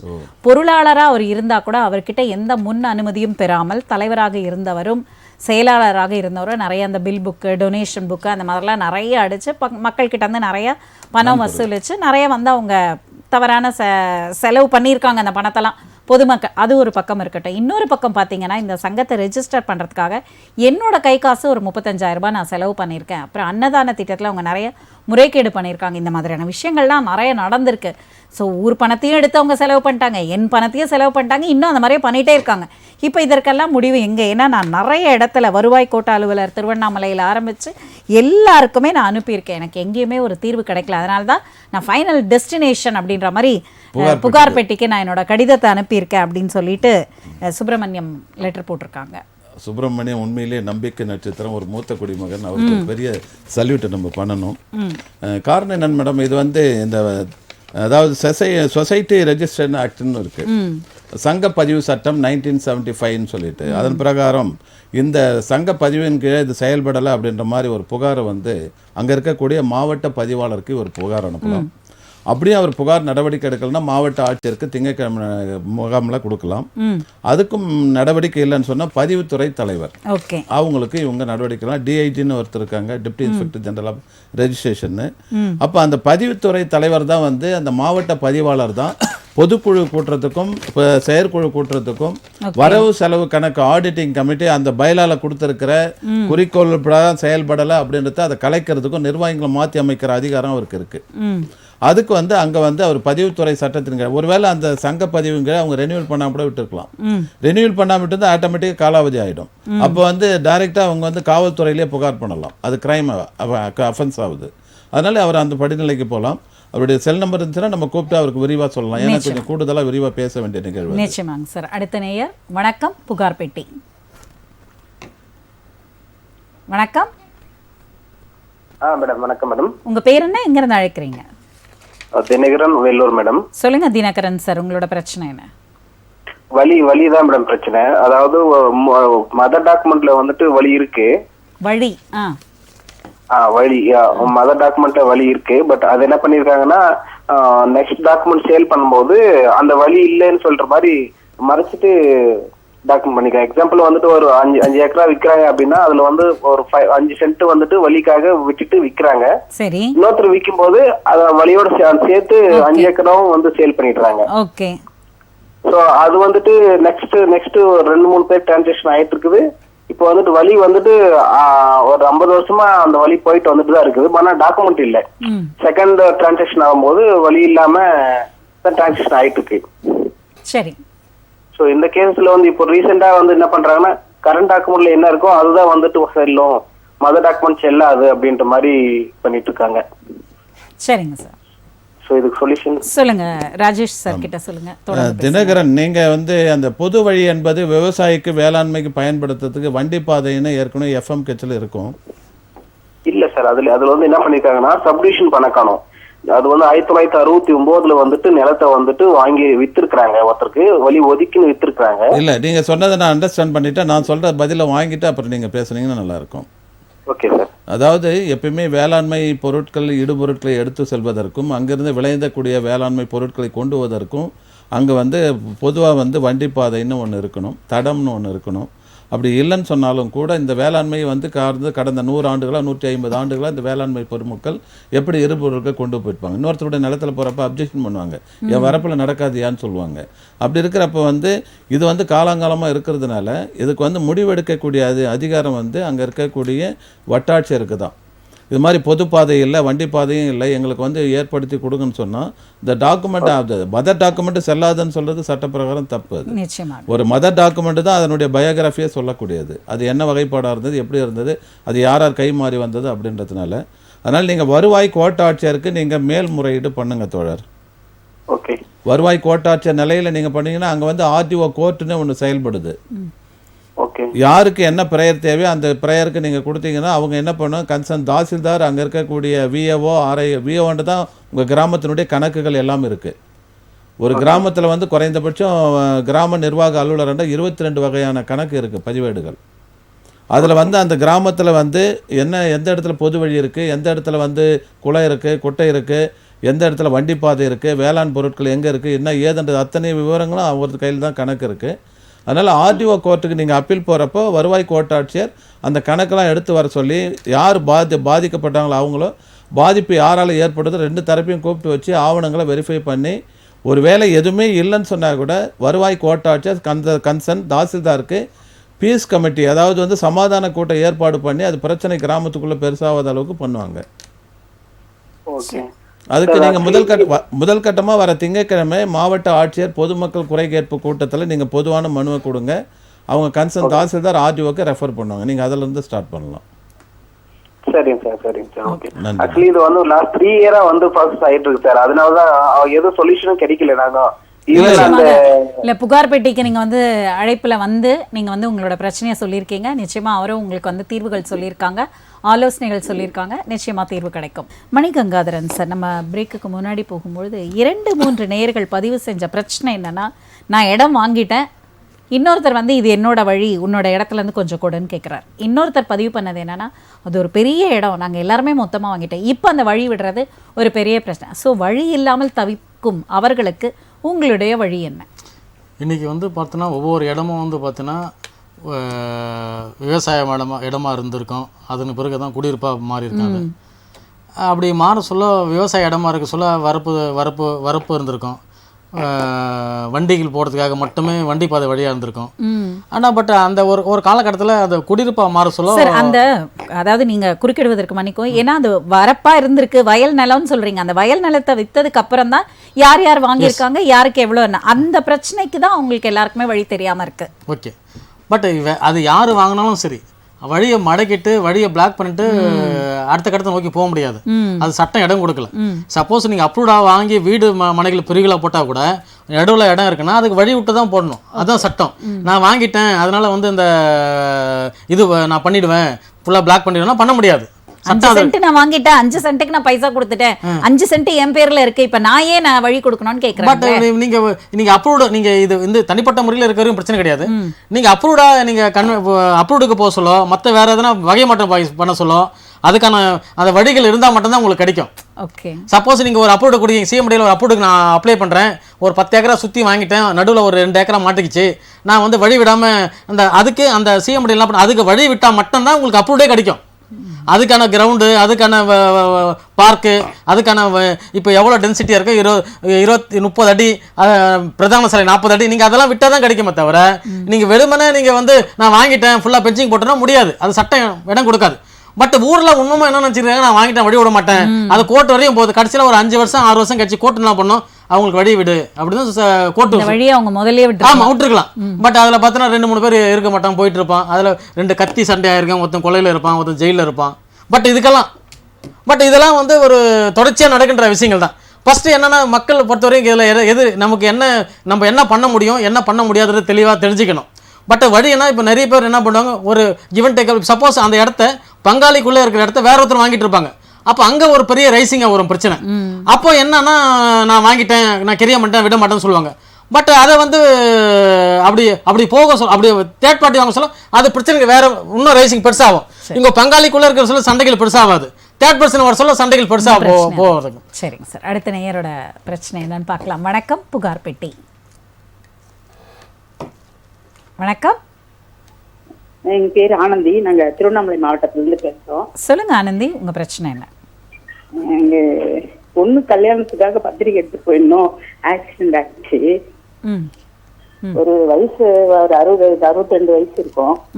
ஒரு பெரியவர், அவர் வந்து கண்ணு தெரியாதான், காது கிச்சாதான், ஓரளவுக்கு மனநலம் வர பாதிப்பு, அப்புறம் சுகர்ல கூட கால் எடுத்துருக்காங்க போல. அவர் என்ன பண்ணாரு, ஓரமா நின்று தூரம் சடனா குறுக்க வந்துட்டார். எங்க 3 பேருக்கும் அடி இருந்துச்சு. அவர் ஹாஸ்பிட்டல் சேர்த்துருந்தாங்க. 1 வாரம் கழிச்சு அவர் இறந்துட்டாரு. அப்புறம் உங்க கேஸ் கொடுத்துறாங்க எங்க மேல. இப்ப 13 வாய்தா போலூர் கோர்ட்ல நடந்துட்டு இருக்கு. 13 வாய்தா நாங்க போயிருக்கோம். ஹலோ, சொல்லுங்க மேம், சொல்லுங்க. 13 வாய்தா போயிருக்கோம். ஆனா அவங்க வரல, எதுவுமே கோர்ட்டுக்கு அவங்க வரல, கேஸ் கொடுத்தவங்க. அது இப்போ எப்படி என்ன ஆகும்னு தெரியல. அதனால கொஞ்சம் ஓகே. ராஜேஷ் சார் பேசுங்க. கேஸ் யார் கொடுத்தாமா? கேஸ் அவங்க கொடுத்துருந்தாங்க. அவரு அந்த பெரியவர் இறந்து போயிட்டாரு 1 வாரம் கழிச்சு. இல்லம்மா, அந்த பெரியவர் இறந்தவருக்கு எத்தனை பேர் வாரிசு இருக்காங்க? புகார் கொடுத்த புகார்தாரர் ஒரே பையன் தான். அது பையன் தான் புகார் கொடுத்துருக்காரா? ஆமா. அந்த புகார்ல எஃப்ஐஆர்ல என்னம்மா பதிவாயிருக்கு? இது மாதிரி அவங்க இடிச்சதுனால அவர் இறந்துட்டாரு. அந்த எஃப்ஐஆர் காப்பி இருக்கா உங்களுக்கு? நீங்க யார் வழக்கறிஞர் வச்சிருக்கீங்க? அங்க போலூர்ல வச்சிருக்கோம் சார். உங்க வழக்கறிஞரோட நிலைப்பாடு என்ன இப்போ? அவரு அவருக்கு ஒரு தேட்டு கொடுத்துட்டே இருக்காரு. நாங்களும் போயிட்டே தான் இருக்கோம். 3 வருஷம் ஆயிடுச்சு. அதாம்மா, அது ட்ரையல் எடுக்கிற வரைக்கும் உங்களுக்கு அப்படிதான் இருக்கும். ஆனால் ஆப்போசிட் பார்ட்டி யாருமே அதில் இன்ட்ரெஸ்ட் எடுக்கணும்னு அவசியம் கிடையாது. ஏன்னா நீங்கள் ஆக்சிடென்ட் ஆனது உங்கள் 3 பேரால் தான் ஆக்சிடென்ட்னு சொல்லிட்டு போலீஸ்ன்னு சொல்கிறாங்க. அது நீங்கள் ஏற்றுக்கிறீங்க, ஆமாம் எங்களால் தான் ஆச்சுன்னு சொல்லிட்டு. இப்போ நீங்கள் சொல்கிற வரிசை இல்லைங்க, நீங்கள் சொல்கிறீங்க இல்லைங்களா, அவர் மனநிலை பாதிக்கப்பட்டவர், சுகர் பேஷண்ட்டு, அவர் கால் எடுத்திருக்காங்க, இதையெல்லாம் வகைப்படுத்த முடியாது. ஒரு உயிர் வந்து சாலை விபத்தில் இறந்தது, அது உயிர் போகிறதுக்கு காரணமாக நீங்கள் இருக்கீங்க அப்படின்னு தான் சட்டம் பார்க்கும். அதனால வந்து அதுக்கான ட்ரையலில் வந்து லாஸ்ட்டில் தான் சொல்ல முடியும். இப்போ அது யூகத்தின் அடிப்படையில் கற்பனையாக நம்ம சொல்ல முடியாது. சரியா சார்? மணிகங்காதரன் சார், இதனோட அடிஷ்னல் பாயிண்டா நான் கேட்க விரும்புறது என்னன்னா, இந்த 13 வயதாக்கும் அவன் சம்பந்தப்பட்டவங்கல இருந்து யாருமே வரல, இன்னும் நாங்க வந்து நீதிமன்றத்துக்கு நடையாதான் நடந்துட்டு இருக்கோம். அந்த வண்டிக்கு அந்த வண்டிக்கு இன்சூரன்ஸ் இருக்காமா?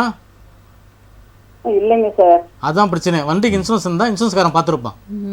வண்டிக்கு இன்சூரன்ஸ் இல்லாதனால இப்போ வந்து கோர்ட் வந்து என்னன்னா, அந்த வண்டியில் 3 பேர் போனீங்களாமா? இல்ல, நானும் எங்க வீட்டுக்காரனா பத்திரிக்கை எடுத்தேன். சரி சரி. கல்யாணம் இப்போ இன்சூரன்ஸ் இல்லாதனால தான் வந்து இப்போ இவங்க வந்து என்னன்னா அந்த வழக்கே வந்து இவங்க மேலே தாக்கல் பண்ணியிருப்பாங்க. சப்போஸ் இப்போ அவருக்கு ஒரு 10 லட்சம் 20 லட்சம் கோர்ட்டு ஆர்டர் போடுதுன்னா அந்த பணத்தை இவங்க தான் தரணும், இன்சூரன்ஸ் இல்லாதனால. அதனால வந்து இன்சூரன்ஸ் இல்லைனாலே அந்த ப்ரொசீஜர் நம்ம ஃபாலோ பண்ணி தான் ஆகணும். ஹலோ, ஆமாம், இன்சூரன்ஸ் இல்லைனா கோர்ட் என்ன நமக்கு ஆர்டர் போடுதோ அந்த பணத்தை நம்ம கட்டி தான் ஆகணும். அதே சமயத்தில் நீங்கள் இல்லைம்மா, நீங்கள் அவரே குணநலம் சரியில்லை, அவரே சுகர் பேஷண்ட்டு, அதுக்கான ஆதாரங்கள்லாம் நீங்கள் கோர்ட்டுக்கு சப்மிட் பண்ண முடியுமா உங்களால்? இல்ல அவங்களே சொல்லிருக்காங்க சார். அப்படி சொல்றாங்கன்னா இல்ல அவர் வயது வந்து 60 வயசா 65 வயசானா வயது மூப்பின் அடிப்படையில் தான் அந்த நிவாரணம் வந்து கணக்கிடப்படும். அதே வந்து ஒரு வாலிப வயசு 25 வயசுல ஆக்சிடென்ட் ஆகி செத்தான்னு சொன்னா அவனுக்கு குறைந்தபட்சம் அவனுடைய வாழ்நாள் வந்து 60 வயசு வரைக்கும் கனெக்ட் ஆனா 60 வயசுல அவன் எவ்வளவு சம்பாதிப்பான் ஒரு ஆண்டுக்கு, அதனுடைய சம்பாதித்து எல்லாமே வந்து மல்டிவேட் பண்ணி கொடுப்பாங்க. சரியா? இப்படியா இருந்தாலும் இவங்க வந்து கண்டிப்பா நீங்க அவங்களுக்கு நஷ்டஈடு கொடுக்க வேண்டிய சூழ்நிலை தான் தள்ளப்பட்டிருக்கீங்க. அப்படிங்களா? ஆமா. சார் பயமா இருக்கே. இல்லம்மா, அதாவது சட்டம் என்பது அனைவருக்கும் இல்லம்மா, சட்டம் என்பது அனைவருக்கும் சம. ஏழை பணக்காரன் உயர்ந்தவன் தாழ்ந்தவன் அப்படிலாம் கிடையாது இல்லையா? சரி, அதுவும் இல்லாத வழக்கு நிலுவையில் இருக்கிறப்ப வந்து நம்ம கருத்துன்னு சொல்ல முடியாது. ஓகேம்மா, நன்றி. சரிங்கம்மா, சரிங்க ஆனந்தி. சார் ராஜேஷ் சார், அடுத்து இந்த காப்பீடு பற்றி நிறைய பேருக்கு நிறைய சந்தேகங்கள் இருக்குது. காப்பீடு எடுத்த பிறகு ஆனால் இந்த மாதிரி ஒரு பிரச்சனைன்னு வரும்போது பார்த்தீங்கன்னா அந்த டேர்ம்ஸ் அண்ட் கண்டிஷன்ஸ் அப்ளைல அந்த காப்பீடு பணம் வந்து மிகவும் குறைவாக கிடைக்கிறது, இல்லைனா காப்பீடு இல்லை என்று மறுக்கப்படுகிற சூழ்நிலைகளும் நம்ம பார்க்க முடியுது. அந்த நேரத்தில் அந்த ஒரு மிகப்பெரிய விழிப்புணர்வோடு இருக்க வேண்டியது யார்? நீங்கள் ஏற்கனவே சொல்லிட்டீங்க லெட் த பையர் பிவேர் அப்படின்ற மாதிரி கன்சியூமர்ஸ் தான் ரொம்ப ஜாக்கிரதையாக இருக்கணும் அப்படின்னு. உங்களோட கருத்து? ஒரு எந்த ஒரு எதுவாக இருந்தாலும் வாகனம் வாங்கினாலும் சரி, பயிர் விவசாயம் செஞ்சாலும் அதுக்கும் காப்பீடு இருக்குது. ஒரு ஆடு மாடு அனிமல் வாங்கினாலும் சரி அதுலேயும் வந்து காப்பீடு இருக்குது. இது மாதிரி எல்லா வகையிலையும் மனித உயிருக்கு மட்டும் காப்பீடு இல்லை, எல்லா நிலையிலையும் காப்பீடு என்பது இப்போ அத்தியாவசியமான ஒன்று ஆயிடுச்சு. அப்போ இந்த காப்பீடு என்பதை பற்றிய ஒரு விழிப்புணர்வு வந்து அரசு வந்து தெளிவுபடுத்த வேண்டும், காப்பீட்டு நிறுவனங்கள் தெளிவுபடுத்த வேண்டும், எதுக்கு காப்பீடு அப்படின்ற மாதிரி. இப்போ ஒரு நான் வெஹிக்கிள் ஒன்று ஒரு இஎம்ஐயில் வாங்குறேன், நான் ஃபைனான்ஸில் வாங்குறேன்னா உடனே அவன் வந்து நம்ம ஒரு 60-70 கையெழுத்து வாங்குறான். நானும் கண்ணை முடின்னு கையெழுத்து போட்டுடுறேன். அது கண்ணுக்கு தெரியாத எழுத்துக்களாக இருக்குது. அதுவும் வந்து என்னுடைய மொழி தாய்மொழியில் இருக்காது, வேறு மொழியில் இருக்கும். அப்போ நான் ஆங்கிலம் தெரிந்தவன் என்பா ஓரளவுக்கு நான் அதை அக்செப்ட் பண்ண முடியும். தெரியாத மொழியாக இருந்தால் நான் அவங்க போட்ட இடத்துல கையெழுத்து போட்டுறாங்க, உடனே எடுத்துகிட்டு போயிடுறாங்க. வண்டியை வந்து இன்சூரன்ஸ் வந்து தான் வரலையான்றதும் தெரியாது. அதே போல் தான் ஒவ்வொரு நிலையிலையும். அப்போ இந்த காப்பீடு என்பது பிரீமியம் ஏன் சுய உதவி குழு நடத்துகிறாங்களே அவங்களுக்கே காப்பீடு இப்போ கொண்டு வராங்க. பாரத பிரதமர் எஸ்பிஐ அக்கௌண்ட் ஓப்பன் பண்ணுற காப்பீடு, அதிலே வந்து வருஷத்துக்கு 12 ரூபாய் வந்து அவங்க அக்கௌண்ட் வந்து பிடிக்கிறாங்க. ஆனால் இது டிரான்ஸ்பரன்சியாக இருக்கிறது இல்லை. இப்போ என்னுடைய அக்கௌண்ட்டில் எஸ்பிஐ அக்கௌண்ட் நான் ஓப்பன் பண்ணுறேன், ஒரு தேசியமயமாக்கப்பட்ட வங்கில்னா வருடத்துக்கு 13 ரூபாய் என்னுடைய அக்கௌண்ட்டில் பிடிக்கிறாங்க. நான் இடையில இறந்து போயிட்டேன்னு சொன்னால் எங்களுடைய லீகலாக இருக்குது, அது தெரியாது. அப்போ எனக்கு அது முதல்ல அவங்க சொல்லணும், அந்த காப்பீட்டு நிறுவனம் இதுக்காக இந்த இது சேவை பண்ணணும், இதனுடைய பெனிஃபிட் இதுக்கு அப்படின்னு சொல்லணும். அப்போ வந்து நாமினி யார் போட்டுக்கிட்டு அவங்களுக்கு அதை தகவல் தெரிவிக்க வேண்டும். அப்போ ஒட்டுமொத்தத்தில் இந்த காப்பீடு பற்றி தெளிவு விழிப்புணர்வு மட்டுமல்ல, ஒரு வெளிப்படைத்தன்மை டிரான்ஸ்பரன்சி கிடையாது. அதே போல் இந்த காப்பீடு வைத்திருக்கக்கூடிய ஏஜென்ட்டுங்க வந்து அவங்களுடைய பிஸ்னஸாக தான் பார்க்குறாங்க. அது வந்து மக்களுக்கு தெளிவுபடுத்தி அதை வாங்கணும் கிடையாது. இதில் சேர்ந்துருங்க உங்களுக்கு நல்லது கிடைக்கும் அப்படின்னு தான் சொல்லுவாங்களே கண்டி. அதில் என்ன மாதிரியான ப்ளஸ் இருக்குது என்ன மாதிரியான மைனஸ் இருக்குதுன்னு தெரியறதில்லை. அரசாங்கம் இதை முழுமையாக தெளிவுபடுத்த வேண்டும். அதே போல் காப்பீட்டுக்கு நிறைய வந்து ஆம்பட்ஸ்மேன் நிறைய இருக்குங்க, அது கிடைக்கவில்லைன்னா அந்த ஆம்பட்ஸ்மேன்லாம் என்ன பண்ணுறாங்க, அவங்க இதை தெளிவுபடுத்த வேண்டும். ஒவ்வொரு இதுக்கும் வேளாண்மை சார்ந்ததுக்கு ஒரு ஆம்பட்ஸ்மேன் இருக்குது, ரிசர்வ் பேங்க்குக்கு சம்மந்தப்பட்டதுக்கு ஒரு ஆம்பட்ஸ்மேன் இருக்குது. அதுபோல் வந்து இந்த ஆம்பட்ஸ்மேனுங்களும் வந்து இந்த இன்சூரன்ஸுக்கு நிறைய ஏஜென்சிங்க மூலமாக இருக்காங்க, அவங்களும் இதை தெளிவுபடுத்தணும். ஆக மொத்தத்தில் வந்து எந்த ஒரு திட்டமாக இருந்தாலும் கடைநிலையில் இருக்கக்கூடிய ஒரு சாமானியனுக்கு சென்று சேர வேண்டும் என்றால் அது வெளிப்படையாக எளிமைப்படுத்தி அவருடைய மொழியிலே கொண்டு சேர்க்க வேண்டும். அதுக்கு தான் வந்து அரசாங்கம் வந்து ஒரு முதலமைச்சர் வந்து இன்றைக்கி வந்து ஒரு ப்ரோக்ராமுக்கு போகிறாரு, ஒரு 2 கோடி ரூபாய் திட்டத்துக்கு திறப்புழா செய்கிறாருன்னா அது என்னுடைய வரி பணத்தில் லீடிங் இங்கிலீஷ் அண்ட் தமிழில் வந்து பக்கமாக பல லட்சங்கள் கொடுத்து விளம்பரம் செய்யக்கூடிய இந்த அரசாங்கம் ஏன் மக்களுக்கு போய் சேரக்கூடிய இந்த திட்டங்களை விளம்பரப்படுத்தவில்லை அப்படின்றது கேள்வி புகார் பெட்டியில் தொக்கி நிற்குது இல்லைங்களா? ஆக மொத்தத்தில் இந்த காப்பீட்டு நிறுவனங்கள் அனைத்தும் வந்து தெளிவுபடுத்த வேண்டும். அரசாங்கம் அதுக்கான துறைகள் வைத்திருக்கிறது. சிறு சேமிப்புக்குன்னு ஒரு துறை இருக்குது, ஸ்மால் சேவிங்ஸ்னு ஒரு கமிஷனர் இருக்கார். அப்போ அதுக்கெல்லாம் இருக்கிறப்போ ஏன் இதை வந்து தெளிவுபடுத்துறதுக்கு ஏன் தெளிவுபடுத்தலை? விளம்பரத்துறை அதுக்காக தான் இருக்கிறது. அரசு திட்டங்களை விளம்பரப்படுத்துறதுக்கு ஒரு துறை இருக்கிறது, அதுக்கு பிஆர்ஓ இருக்கார். ஒவ்வொரு டிஸ்ட்ரிக்டில் 3 பிஆர்ஓ இருக்காங்க. அவங்க எம்எல்ஏ எம்பி மந்திரிகளுக்கு மட்டும் பிஆர்ஓ இருக்கக்கூடாது இல்லையா? பொதுமக்களுக்கும் அரசுக்கும் இருக்கக்கூடிய திட்டங்களையும் துறைகளையும் சார்ந்து மக்களுக்கு டிரான்ஸ்பரன்சி கொண்டு போகணும் இல்லைங்களா? அது கொண்டு போவது யாருடைய தவறு?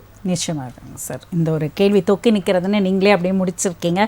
மணிகங்காதரன் சார், முக்கியமாக ஆட்களை யாரும் நம்புவதில்லை, இந்த ஆளை நம்ப மாட்டாங்க, தாளை தான் நம்புவாங்க அப்படின்னு சொல்லுவாங்க. இந்த தாள் அந்த வில்லங்க பத்திரமாக இருக்கட்டும், லீகல் சர்டிஃபிகேட்டாக இருக்கட்டும், இல்லை ஒரு டாக்குமெண்ட்டாக இருக்கட்டும், போலி பத்திரமாக இருக்கட்டும், இப்படி அத்தனையிலுமே வழக்கறிஞர்களோட பணி என்பது அளப்பரியது. அவர்கள் மட்டும்தான் இவர்களுக்கு சரியான வழி காட்டுகிறார்கள், எதில் தப்பு எதில் ஆனால் வழக்கறிஞர்களை சென்று சேர்கின்ற அந்த பிரச்சனை அப்படின்றது நம்ம அவங்க கிட்ட போனால் நமக்கு நேரங்காலம் ஆகுமா, நம்மளே பேசி தீர்த்துக்க முடியாதா அப்படின்ற ஒரு சந்தேகம் அவர்களுக்கு இருக்கிறது. உங்களோட சைடில் எப்படி காவல்துறை உங்கள் நண்பனோ அப்படித்தான் வழக்கறிஞர்களும் பொதுமக்களுக்கு உங்களுடைய வார்த்தைகள் என்ன? ஒரு காலத்தில் 40-50 ஆண்டுகளுக்கு முன்னாடிலாம் ஒருத்தர் சொன்னால் அந்த வார்த்தையில் ஸ்டாண்ட் வித் வேர்டுன்னு சொல்லி அந்த வார்த்தையில் நிற்பாங்க. அவர் சொன்னது தான், அந்த வார்த்தையிலேருந்து நான் மீற மாட்டேன் அப்படின்னு இருப்பாங்க. ஆனால் இன்றைக்கி வார்த்தைக்கே மரியாதை கிடையாது. இன்றைக்கி சொந்த அம்மா அப்பாவுக்கு புள்ள துரோகம் பண்ணுறான், புள்ள அம்மாவுக்கு துரோகம் பண்ணுறான் அப்படின்ற ஒரு காலகட்டத்துக்கு வந்துட்டோம். அப்போ இன்றைக்கி எல்லாமே இன்றைக்கி ஒன்று சொல்லுவோம், நாளைக்கு ஒன்று சொல்லுவோம். அப்போ டாக்குமெண்டேஷன்றது ஒரு இம்பார்ட்டண்ட்டான ஒரு சூழ்நிலைக்கு வருது. நீ எது சொன்னாலும் எழுதி கொடுத்துருப்பா, 2 ரூபா உனக்கு 50 லட்சம் தரேன், 2 லட்சம் கொடுத்தாலும் சரி எழுதி கொடுத்துரு, இவ்வளோ தரேன் மாதம்னு சொல்லி டாக்குமெண்டேஷன் ஆகி அவங்க சைன் போட்டு அதுவும் பார்த்தா விட்னஸாக அவங்க குடும்பத்துக்குள்ளே வாங்கியிருக்காங்க. அப்படின்ற ஒரு கட்டாயத்தில் தான் இன்றைக்கி அந்த டாக்குமெண்டேஷன் உருவாயிடுச்சு. அப்படி இந்த தனிப்பட்ட முறையில் நடைபெறக்கூடிய சூழ்நிலைக்கு இப்படி ஒரு சொத்து வாங்குறோம்னா அதில் பார்த்தோம்னா இன்றைக்கி ஒரு 50 லட்சம் 1 கோடி கொடுத்து ஒரு சொத்து வாங்குவோம். ஆனால் பார்த்தோம்னா ஒரு அந்த லீகலே பார்த்துருவோம், அது லீகல் பார்த்து ஒரு 5000 கொடுத்து வக்கீல்களை பார்த்துருவோம். அதுக்கு நம்ம ஆளுங்க அப்படியே திணறுவாங்க, என்னடா ஒரு 5000 கொடுத்தா சரி ஓகே அவர் தானே இருக்காரு, கரெக்டாக தான் இருக்கும் அப்படின்ட்டு ஒரு ஒரு ஒரு ஒரு மத்தியில் அப்படியே வாங்கிடுவாங்க. ஆனால் பிரச்சனைன்னு ஒரு சொல்ல தான் அதில் அந்த சூழ்நிலை தெரியும். அப்போ தான் அன்னைக்கு அலைய சொல்ல தான் சரி ஒரு பார்த்துருக்கலாம் போல அப்படின்னு சொல்லியிருக்கோம்.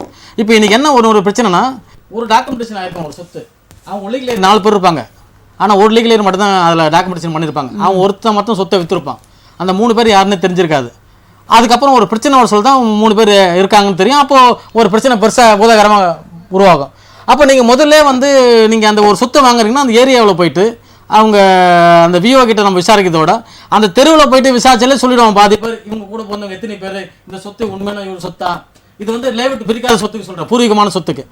லேஅவுட்டான சொத்துக்கு அவன் பவர் வாங்கியிருக்கானு பார்க்கணும், இல்லை டாக்குமெண்டேஷன் பண்ணியிருக்கான். சில பேர் பவர் வாங்கியிருப்பான், அந்த பவரை குத்தம் கேன்சல் பண்ணிருப்பான், அது தெரியாது அவனுக்குமே.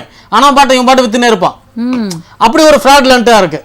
பட் இதெல்லாம் வாங்குறவங்க விழிப்பாக இருக்கணும். இப்போ சட்டம்னா சொல்லுது நீ விழிப்பாருன்னு சொல்லுது, வாங்குறது தான் விழிப்பாக இருக்கணும்னு சொல்லுது. ஆனால் வாங்கிட்ட பிறகு நான் பாதிக்கப்பட்டேன்னா அதுக்கு சட்டம் பொறுப்பாகாது. அப்போ ஒரு சொத்தை வாங்குறோன்னா ஒரு 40 ஆண்டு கால வில்லங்கத்தை பார்க்கணும், இந்த சொத்து யார் கை மாறி இருக்குது. இதுக்கு முன்னாடிலாம் பார்த்தீங்கன்னா ஒரு 30 வருஷத்துக்கு முன்னாடி கடன்லாம் பார்த்தீங்கன்னா அடமானத்தில் கடன் இருந்தால் லோனில் பேங்க்கில் இருந்தால் கூட ஷோ பண்ணாது, இப்போ தான் ஷோ பண்ணுது இந்த வில்லங்கத்தில். அப்போ அதெல்லாம் பார்க்கணும். ஒரு 40 ஆண்டுகள் வில்லங்கத்தை பார்த்து அதுக்கப்புறம் டாக்குமெண்டேஷன்லாம் பார்த்து இப்போ யார்கிட்ட டாக்குமெண்ட் யார்கிட்ட இருக்குது.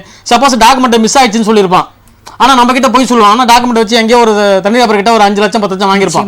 பட் இதெல்லாம் தப்பிக்க முடியாது அப்படின்னு இன்னைக்கு ஆளை நம்ப கூடாதுன்றதுக்கு நீங்க ஒரு வார்த்தை சொன்னீங்க, ஆளே நம்ப மாட்டாங்க, டாக்குமெண்டேஷன் தான் இன்னைக்கு. நிச்சயமாக. அடுத்த நேயர் தன்னுடைய பிரச்சனையோட காத்துட்டு இருக்காங்க. வணக்கம், புகார் பெட்டி. மேடம் வணக்கம் மேடம்.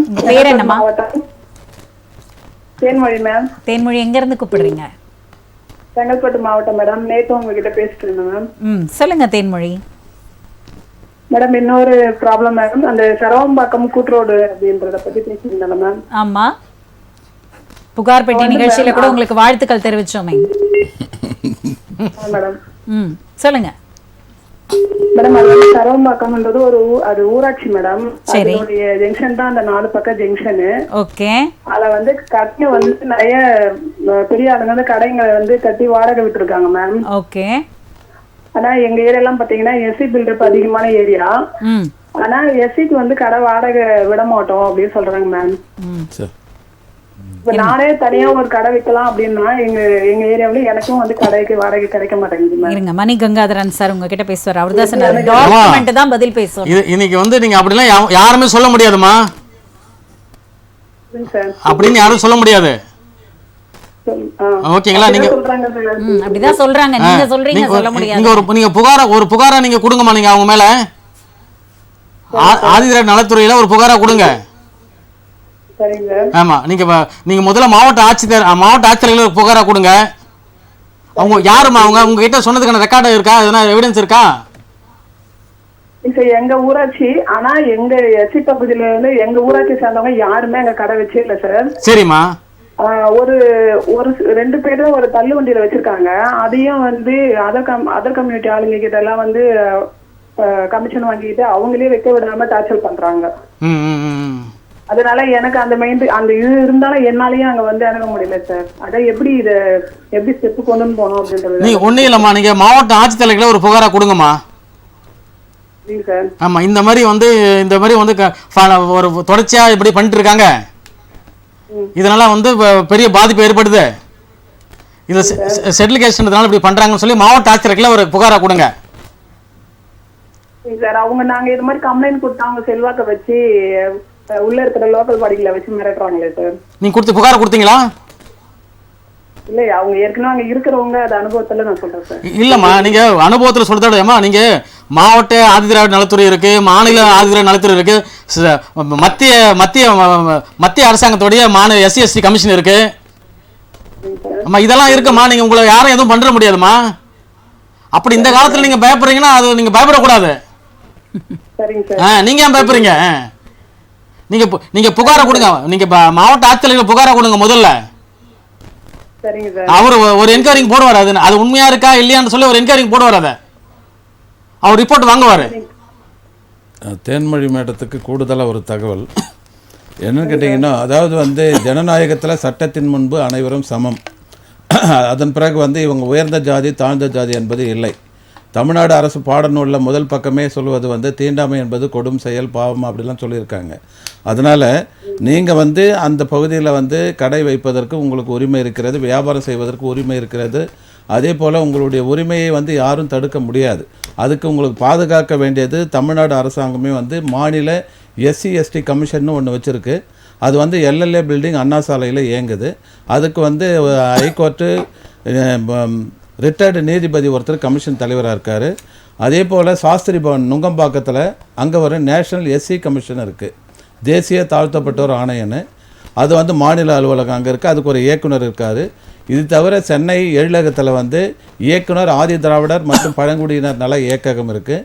உங்கள் மாவட்டத்திலே மாவட்ட ஆதி திராவிடர் மற்றும் பழங்குடியினர் நல அலுவலர்னு ஒருத்தர் இருக்கார். இந்த படிநிலைகள்லாம் இருப்பது என்னென்னா, பழங்குடியின மற்றும் தாழ்த்தப்பட்ட மக்களுக்கு ஒரு பாதுகாப்பு கொடுக்க வேண்டும். ஏனென்றால் இன்னமும் அவர்கள் ஜாதிய வன்மத்தால் பாதிக்கப்படுறாங்க. அப்படின்றதுக்காக தான் இன்டர்காஸ்ட் மேரேஜே ஒன்று கொண்டு வந்தது. காரணம்னு கேட்டால் ஜாதி ஒழிப்பதற்காக தான். தந்தை பெரியார் போன்றவர் வந்து இந்த நாட்டில் வந்தது காரணமே வந்து இந்த மாதிரி ஜாதி ஒழிக்கணும், பெண்ணடிமையை ஒழிக்கணும் அப்படின்ற நிலையில் தான். சுதந்திரம் வாங்கி 76 ஆண்டுகளாகி நீங்கள் புகார் பட்டியலில் ஒரு PCR ஆக்டில் இந்த பிரச்சனைலாம் இருக்குதுன்னு நீங்கள் கொண்டு வந்து, அதுக்காக உங்கள் தைரியத்துக்கு நாங்கள் மீண்டும் ஒரு முறை உங்களுக்கு சல்யூட் பண்ணுறோம். இந்த பிரச்சனையை திங்கட்கிழமை நாங்கள் வந்து உங்கள் சார்பில் மக்கள் வழிகாட்டி இயக்கம் மாவட்ட ஆட்சியருக்கு ஒரு புகாராகவே நாங்கள் கொடுக்குறோம் என்பதை புகார் பெட்டி வாயிலாக உறுதியாக சொல்கிறோம். உங்களுடைய அழைப்புக்கு நன்றி மேடம். நன்றி தேன்மொழி. நன்றி. நன்றிங்க. நன்றி. நிச்சயமாக இந்த நிகழ்ச்சிக்கு நேரலையில் தொடர்பு கொண்ட நேயர்களுக்கு முக்கியமாக எங்களுடைய நன்றிகளை தெரிவித்துக் கொள்கிறோம். அது மட்டுமல்லாமல் இந்த நிகழ்ச்சி சிறப்பு விருந்தினர்களாக வந்து நேரலையில் கேட்ட அத்தனை கேள்விகளுக்கும் பதில் மட்டுமல்லாமல் புகார்களுக்கு சரியான தீர்வுகளையும் ஆலோசனைகளையும் வழங்கிய சிறப்பு விருந்தினர்கள் இருவருக்கும் ராஜ் நியூஸ் தொலைக்காட்சியின் சார்பாக மனமார்ந்த நன்றிகளை. நன்றி, வணக்கம் மேடம்.